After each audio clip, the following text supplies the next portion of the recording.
Welcome to the IVM Podcast Network. Hi, this is Amit Doshi, and I wanted to thank each and every one of our listeners. It's been 2 years since I founded IVM, and it's been an amazing 2 years. We wanted to learn a little bit more about who is listening to our shows, and so we put together a short survey. The survey is anonymous, and we aren't going to be collecting any personal information. I would really appreciate it if you could take a couple of minutes out of your day and go to ivmpodcast.com/survey and fill it out. Thanks, and please keep listening. You're listening to the Drinks and Destinations podcast.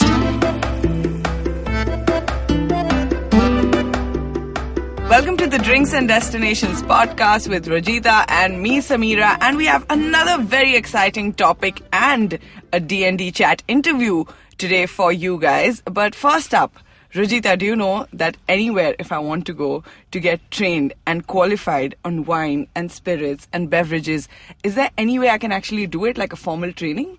Yes, there are quite a few places in India that you could actually do it from, thankfully. And one such place is called talliho.com. Okay. That's the name of the website and the organization which provides wine and spirits educations to people who are interested in doing WSET courses, which are basically the courses from UK. There's an organization called Wine and Spirits Education Trust in UK that provides these courses, and it's not just for industry professionals, people who want to learn a lot about wine and spirits. The first level would be for regular guys who want to know a little more about the beverage industry and basically the basics of wines and spirits in general.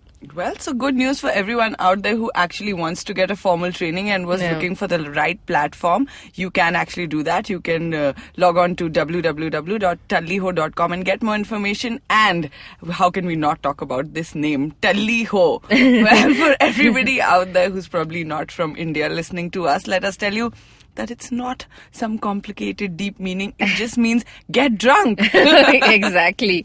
And to tell us more about that, we are going to have a very nice chat today with Mr. Vikram Achanta, who is the co-founder and CEO of Talliho. He's going to talk about everything that's happening in the beverage industry and the studies of wine and spirits in the country. On the Off the Beaten Track segment, we ask him about the bizarre drinks that he's ever tasted.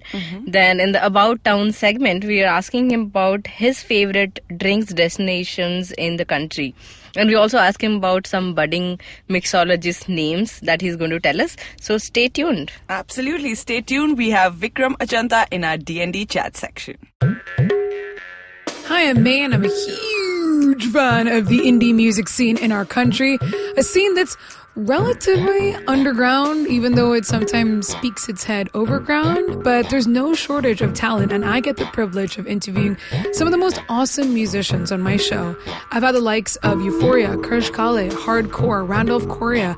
I've had singer-songwriters, folk singers, electronic music producers, playback singers, rappers, fusion artists, instrumentalists, classical musicians, and so on. Whether mainstream or not, these people have chosen to release their original music, and these are the people currently shaping the direction in which our music scene is heading. Join me on my show every Monday and tune in to discover the unique talent coming out of India today. D&D Chat. So in our D&D chat section today, we have Mr. Vikram Achanta, who is the co-founder and CEO of Talliho, a drinks training and consulting firm. Hello and welcome to the Drinks and Destinations podcast. Hi Sameera, hi Rojita, Hi, Vikram. great to be here. Hi. Thank you. So our first question to you is going to be that what is Talliho? It's a state of mind. We agree.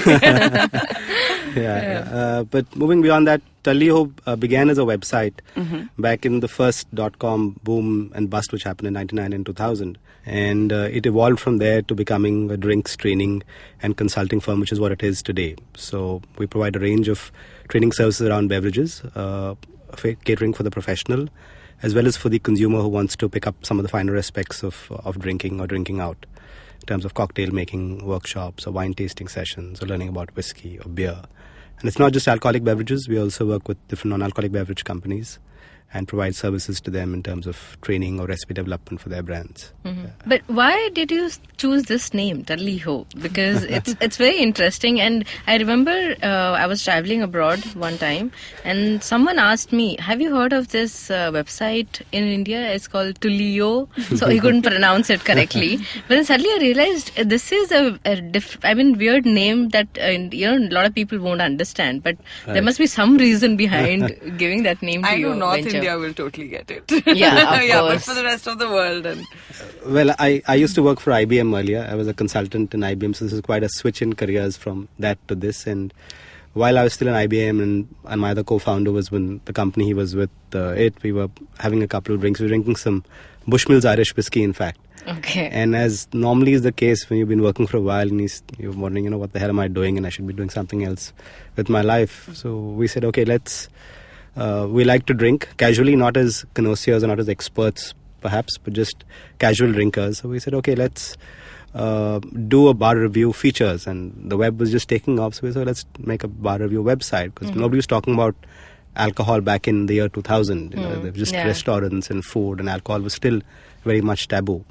So we said, fine, let's do a bar review website. And okay, what do we call it? So my wife said Talli, and something stuck in my mind, and I just kind of connected Talli and Tally Ho, the English hunting expression, and put the two together to form Talli Ho. So we figured it was a catchy name, and normally the morning after you forget about what you were discussing, but this time that the name had a ring to it, so we registered the URL promptly and then got down to it. Oh, that's how it started. Yeah.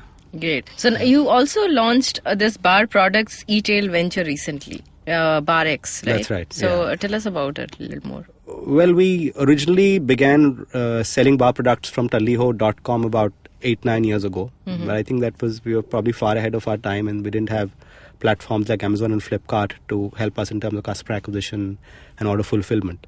So now that those options exist, we figured it was time to reopen or relook at that space, because from whatever I've seen, there is no one-stop shop either for the consumer who wants to set up a nice home bar or for the professionals looking, because the bar industry in India is also evolving across the country. It's not just Delhi, Mumbai, Bangalore, anywhere. So for somebody in Coimbatore or Chennai or Palakkad, he's looking for nice tools and implements for his bar or restaurant. But he doesn't have a place where he can go and find them, or she can find them. So we figured bring it all together, both for the consumer as well as for the professional and the bar owner, in one place is what was a potential opportunity. So that's the genesis of doing this. And what's the price range of products that you can find on Bar X? Anywhere from say $130 to 8,000 rupees. Can you also tell us about a little bit of content of these boxes? Like what are the things you have? Mixers, shakers, and stirrers, and what all things usually they have? We have 6 or 7 main categories. So we have cocktail shakers, which could be a 3-piece shaker, a 2-piece shaker, or a mixing glass. Then we have a bunch of different kinds of strainers for the bar. So the typical Hawthorne strainer or the julep strainer, and we have bar spoons in different ranges and plating options, and we have peg measures. So these are something which anyone can buy and use at home if anyone can buy or use, and they can take it up a level of bling if they want, because we have the plated options also in terms of copper and gold plated equipment. Oh, nice. So consumers who want to add a little bit of jazz to their bar can also opt for those, and they're pretty nice. They're some good stuff out there. That sounds quite interesting. So Vikram, we've known each other for quite some time, and I also remember that you were one of the pioneers in bringing the wine and spirits education course to India. Right. So tell us about that, and how has things changed in the last few years, and what kind of courses are you planning to introduce in future, and how has been the response for these wine and spirits courses in India? Well, I think one is that in this whole space of education, Indians value education greatly, and especially when it comes with a certification which is something which is valid globally. And the WSET program, which is the Wine and Spirits Education Trust out of the UK, is a globally recognized and valid certification, which is often required by any employer overseas before taking up a job there. So if it's a cruise liner or an overseas restaurant or a bar, typically they might have in the wording of their ad that WSET level 2 or WSET level 3 is a requisite, is a requirement. So there's a great value to the certification, which is why we began to offer the certification also in India as an option for people to get that certificate and then be qualified globally. And it's been about 5 years now. We began with just the level 1 and the level 2, and over the last 2-3 years we've also added the level 3 program, and we're also doing the WSET level 1 spirits program, and we're seeing how we can add the level 2 spirits program also. It's very much geared primarily towards the professional who wants to build a career in the wine industry or the hospitality industry and acquire that knowledge which will help him or her grow up or move up the ladder faster. And what about people who are not from the industry but would still like to know a little more about wine and spirits, just general knowledge? Well, What kind of course? WSET has the level 1 course in terms of wine education is a very good introductory course. So it's a day-long module, and that's the beauty of the WSET program is that it allows you the flexibility to move up on a ladder or steps. You don't have to bite off the whole thing in one big chunk. You can just easy sized chunks which can and if someone likes it, then maybe they can go for further study. So we find a lot of consumers or people who are wine enthusiasts but who typically like a little more structured introduction to the world of wine in a level 1 course. So they taste about 10-15 wines, understand the basics of wine pairing, so go a little bit beyond just knowing that it's white, red and rosé. So what are the changes you've seen from the time you've launched? Because a lot has changed. There are a lot more beer cafes and a lot more restaurants now. So what are the trends that you have seen, and what are the change in the people who are coming to you have seen? And awareness towards the courses as well, I mean, one is our main clients are the beverage industry or the spirits industry, and we find that now it's become a standard part of their marketing platform, that is education. And earlier it used to be a big sell for us to try to convince companies to to invest in education for the frontline hospitality industry, and I'd say we are pioneers in this in trying to make this happen. And nowadays it's the other way around, because companies are approaching us and it's become like a standard part of their template to be able to work on the advocacy side with the professional as well as the consumers. I see that as a change in terms of the beverage industry is recognizing the requirement or sees the requirement for education for the frontline staff. Unfortunately, the hospitality industry hasn't taken up that baton to the speed which we expect, and they still are to a large extent stuck in their old practices and their old ways and thinking that apprenticeship will, like the way Mehboob Khan made Mother India, for example.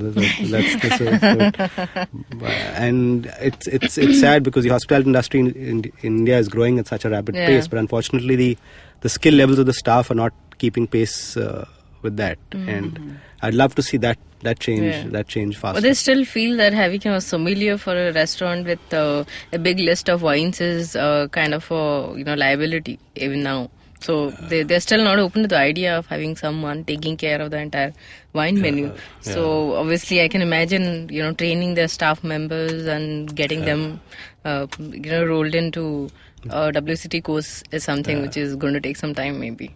Yeah, not even a WSET course, just a simple, say, bar training for their staff, for example. I mean, they're not even open to that. I mean, no, not too many restaurants actually. Yeah, we have fortunately, a few hotels and some of the restaurant and bar chains which have been investing, fortunately. Okay. But by and large, they shy away from this area. So you're from Delhi. So tell us what's happening in Delhi exactly when it comes to the cocktail culture. Well, the cocktail culture has been evolving in Delhi and other parts of India, I'd say Mumbai and Bangalore, over the last 4 to 5 years. So we've had one good trend, which is people who have been working behind the bar have gone on to open bars and restaurants. So earlier that was the confine of chefs, when you had chef-driven restaurants coming up, like Abhijit Saha in Bangalore, or Sujan Sarkar, or some of the other celebrity chefs. But now that's also moved into the world of the bar. So people like Young Duplama with Cocktails and Dreams in Gurgaon, or Vaibhav Singh with first PCO and now Perch have entered the game. So that's very encouraging to see people who are professionals from the bar moving into the hospitality industry and running bars. So then they can they have a vision, they have a passion for what they're doing, and they hope to shape the consumer's experience in that fashion also. So that's great to see. And how different would you say is the training you offer from what is offered abroad?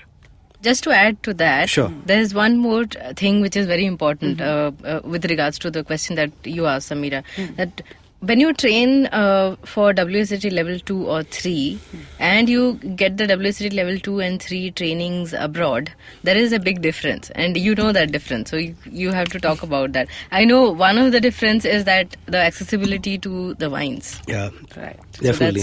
So it's a big challenge because the kind of range of spirits and liqueurs and wines which is available in India is just a fraction of what is available overseas. Okay. So our training is therefore in that case also constrained by what is available or what's on the table to use, or even cocktails and recipes which are developed are constrained because of the sheer lack of product. But I think the person on the other side of the table is quite eager to learn about whatever is being imparted. So that's great. And unfortunately, I wish the hotel management institutes could do more to get those people up to speed, because we find that by and large most of the curricula are fairly out of date or outmoded. Okay. So even the people who do move into the hospitality industry and F&B service, they've still got an old curricula which they relied on. They haven't been able to taste anything in the college, or just read about French wine in a book, or read about cocktails in a book, but not have any actually live exposure to the subject, which there could be far more done there, I think. Big challenge. Yeah. Now we move on to the off the beaten track segment. Did you know that some termites in Africa have a pleasantly minty flavor? Did you know that India's largest music festival was in a way conceptualized in Estonia? Did you know that the awesomest chips in the world are found only inside US prisons? Hello, I'm Chuck. I'm Sriket. And I'm Naren. And together we are Simplified, a podcast that helps you appear smarter to an audience that knows no different. Or give you some stuff to talk about at parties. We are ultra-crepidarians. And if you don't know what that means, Then tune into Simplified with a B on iTunes, Audioboom, or your favorite podcasting app. Episodes out every fortnight. Off the beaten track. Welcome back, and now in the off the beaten track segment we're going to ask Vikram what is the most bizarre drink that he's ever tasted. Well, we were in Alaska last year, and there was this fishing village called Ketchikan, Okay. and they were advertising seafood Bloody Mary. Seafood Bloody Mary. Ooh. Yeah, so they'd used primarily some prawns, and they'd mashed that up in the Bloody Mary itself. So I figured I had to try it. Okay. It was a little pricey. I think it was about $15-16, but it seemed like a specialty of the restaurant. So I tried it. It wasn't bad. So a little fishy, but yeah. That's one say the fishy least. Bloody Mary. Yeah. Could you have more than one? No, just Yeah, I think that would be a little too much to have. As it is like prawns in my Bloody Mary sound. But it is, I would say, it totally qualifies for a bizarre drink. Yeah, absolutely. And now we get into About Town section. About Town. Welcome to the About Town section, and now Vikram, you have to tell us which are your favorite drinks destinations in India. I'd say it has to be Goa, because not just for what makes up Goa, but also because Goa is also a place which is seeing, in a sense, a drinks renaissance in India in terms of the beverages coming out of Goa, whether it's Paul John's single malt whiskey, or Kazulo Feni, or Desmond G's agave spirits. They've all been Urak. or Urak, or even Regan Distilleries has a very nice couple of Fennies. One is an oak-aged Fenny and one is a triple distilled Fenny. It's all coming out of Goa, and I think that's great, because they're quality products made with integrity and passion by people who believe in what they're doing. So it's not just a place to go and have a nice drink, but it's also a place where you can see the birth of some of India's finest drinks coming about. So yeah, Goa. Yeah, I think that sounds quite interesting, isn't it? Yeah. Goa is not just a place to go and party and chill on the beach, but also to try out these beautiful drinks. Which are made in Goa. Yeah. Also, I want to ask you, like, if there's another place in India which you would say is like untapped, which you think has great potential for like getting great cocktails or being a great drinks destination in India, but is not quite there. So what would that place be for you? I'd say probably the Northeast. The Northeast. I was just thinking of Northeast actually. Because there's a lot of native spirits from the Northeast. I mean, the native spirits all across India, in fact, which are by and large untapped. But you have a lot of native spirits there. There's Chang or different forms of variations of that in the Northeast. And I'm sure those would lend themselves to some interesting mixes and drinks and And now, like, I concoctions. feel in terms of a place also, Northeast is coming up, like a lot of now festivals and everything is being planned there. Yeah. So it could be like the future Goa. Yeah, they Far don't from need it. they would need a beach for that. But, There's some great beaches on the Brahmaputra. Yeah, beautiful beaches. Yeah? Sandbars on the Siang. There you go. There's nice. potential.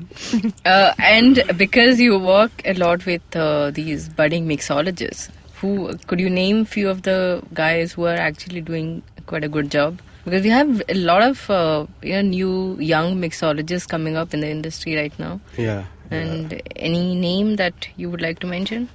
Well, there's Devinder Sehgal, Dev Sehgal. He's He has become a big celebrity now. Yeah. He's an amazing guy, and he's bar manager at a Michelin star restaurant in Hong Kong. Yeah. So he's a great young Indian talent out there. Mm-hmm. And then in India itself, you've got Jeet Singh Rana, who was just recently at the West in Delhi. Mm-hmm.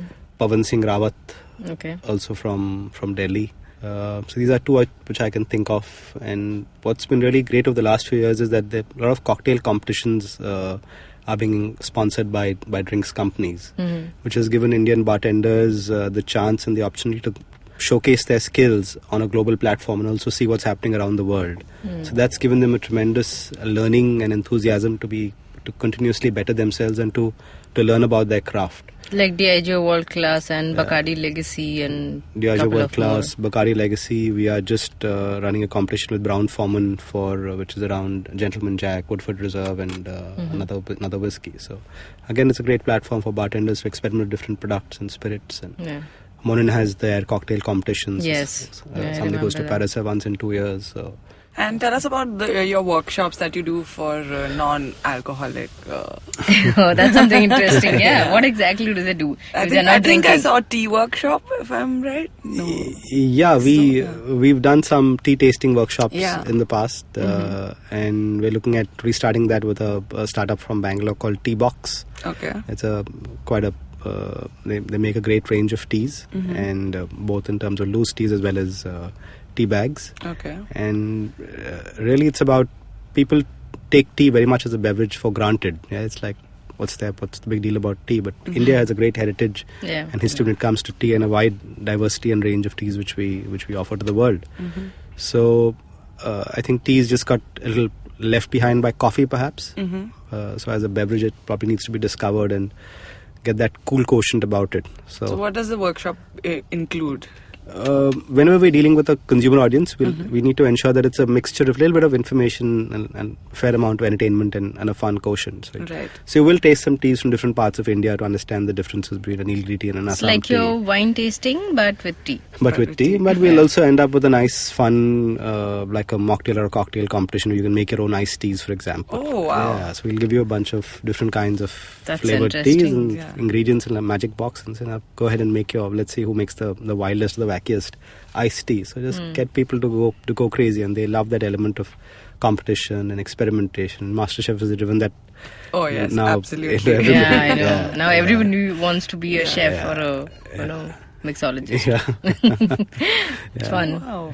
Great. Thank you so much, Vikram. Thanks for being here with us in the Thank you. studio Thank today. you. And Thanks, Sameera. I know Thanks, you've traveled from Delhi for an event, but you spared some time to be with us, which is I know, nice. he's Thanks. carrying his suitcase to the studio. I asked him also, are you taking a flight Can make a somewhere? quick getaway. But it was lovely talking to you, and thank you for talking to us. Thank you. Thank you. Thanks. Well, that was a very interesting interaction with Vikram Achanta, and so that's all for today. And you can listen to our episodes on SoundCloud, Audioboom, iTunes, or any other podcast app. You can like, comment, follow, and subscribe to Drinks and Destinations on Facebook, Twitter, and Instagram. And also do follow, comment, subscribe to our channel In This Box Media on YouTube, and click on the bell icon to get notifications when a new episode is out.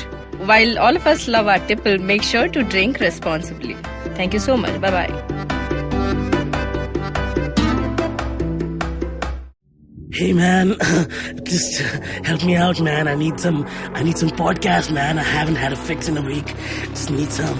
Don't you worry about it. I got podcast galore for you, man. Just go to ivmpodcast.com. You can also find us on Facebook, Twitter, and Instagram. Thanks, man. I'm gonna check it out.